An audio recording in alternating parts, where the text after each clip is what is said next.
यह कहानी पूर्णतः काल्पनिक है। इसका जीवित या मृत किसी व्यक्ति से कोई संबंध नहीं है। सूरज की पहली किरण चेहरे पर पड़ते ही निखिल की नींद खुल गई और आसपास का नजारा देख वो बिल्कुल चौंक गया। वैसे तो कल रात से पहले उसने कभी शराब को हाथ तक नहीं लगाया था, लेकिन कल रात कॉर्पोरेट हाउस की पार्टी में किसी ने उसके सॉफ्ट ड्रिंक में कुछ एक्स्ट्रा मिला दिया था और जब तक उसे इस बात का अंदाजा हो पाता उसके पांव डगमगाने लगे थे। उसे याद है उसने मुश्किल से खुद को एक कुर्सी पर संभाला था। उसके लिए अपने पैरों पर भरोसा करना मुश्किल सा हो रहा था और उसने पार्टी में मौजूद सीनियर्स की नज़रें बचाकर एक बैरे की मदद से वॉशरूम तक का सफ़र तय किया था। तब जाकर उसकी जान में जान आई थी। उसे इतना तो याद नहीं है कि उसने वॉशरूम का दरवाज़ा भीतर से बंद किया था या नहीं। हाँ, ये ज़रूर याद है कि उसने बिना वक्त गवाए अपने चेहरे पर बेतहासा पानी के छींटे मारे थे और कई बार चेहरा धोने के बाद सामने आईने पर नज़र पड़ते ही उसके होश उड़ गए। एक लंबी छरहरी खूबसूरत सी लड़की शॉर्ट स्कर्ट और हाई हील में वॉशरूम का दरवाज़ा खोल भीतर आई और उसकी उपस्थिति को नज़रअंदाज करते हुए उस लड़की ने अपनी साइड पर से टिश्यू पेपर निकालकर अपने होठों के लिपस्टिक ठीक कर आईने में खुद को निहारा था। गजब की नज़ाकत और आकर्षण था उसके चेहरे में। वो तो बस देखता ही रह गया था। वैसे वहां जो कुछ भी हो रहा था वह सब अप्रत्याशित था। जेंट्स वॉशरूम में लड़की का आना या फिर बैरे द्वारा गलती से उसे लेडीज वॉशरूम में पहुंचा दिया जाना। क्या मैं आपकी कोई मदद कर सकती हूँ? वॉशरूम से बाहर जाती उस नाज़नीन ने अचानक उसकी आंखों में आंखें डालकर एक सवाल किया था। जी, वो असल में उसकी जुबान भी साथ नहीं दे रही थी। वो वहीं लड़खड़ा कर गिर न जाए इस डर से निखिल ने सिंक के प्लेटफॉर्म पर अपने दोनों हाथ मजबूती से जमा रखे थे। और रिलैक्स, आप मुझ पर भरोसा कर सकते हैं। ऐसा कहते हुए उस लड़की ने अपना एक हाथ उसकी ओर बढ़ा दिया था। मुझे इस पार्टी से बाहर जाना है, प्लीज़ हेल्प मी। निखिल ने बिना सोचे समझे और बिना एक पल गवाए उस लड़की का हाथ थाम लिया था। वो मुस्कुराई थी और मजबूती से उसका हाथ थाम सहारा दे उसे वॉशरूम से निकाल सीधे लिफ्ट की ओर ले चली थी। निखिल ने महसूस किया जब से उस लड़की ने उसका हाथ थामा था उसके पैरों की लड़खड़ाहट कम हो गई थी या कहें कि नशे का असर कम हो गया था। अब उसके पांव सीधे पड़ रहे थे। लिफ्ट बिना किसी अन्य मंजिल पर रुके 12वीं मंजिल से सीधे नीचे पार्किंग एरिया में उन्हें उतार चुकी थी, लेकिन उस लड़की ने तब भी उसका हाथ मजबूती से थाम रखा था। निखिल ने चारों ओर नजर दौड़ाई, लेकिन उसकी कार कहीं नजर नहीं आ रही थी और वह ड्राइविंग करने की स्थिति में भी कहाँ था। डोंट वरी, मैं आपको अपनी कार से गेस्ट हाउस तक छोड़ दूंगी। वो लड़की बिना कहे ही मानो उसके अंतर्मन को पढ़ रही थी। निखिल चकित हो उठा था जब ठीक सामने वाली कार के दरवाजे उस लड़की के हाथ में मौजूद चाबी से ये अनलॉक हो गए थे और उसने सहारा देकर बगल की सीट पर बिठा खुद स्टीयरिंग संभाल लिया। तेजी से ऑफिस की पार्किंग से निकलकर कार सड़क पर आ गई और शांत चुपचाप ड्राइविंग कर रही थी वह लड़की। आपको यकीन नहीं होगा, लेकिन यह सच है कि मैं शराब नहीं पीता। निखिल ने अपने अजनबी शुभचिंतक से बातचीत की पहल की थी।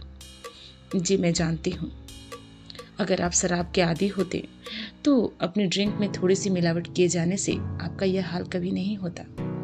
जी, आप बिल्कुल सही समझे।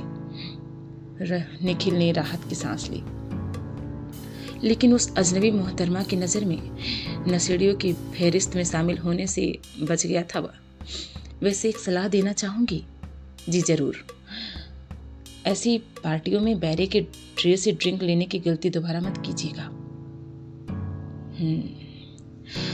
उस लड़की की बात सुनकर निखिल सोच में पड़ गया था, क्योंकि उसे मुंबई डेपुटेशन पर आए लगभग 20-22 दिन ही तो हुए थे और उसका किसी के साथ ऐसा कोई निजी दुश्मनी भी तो नहीं था।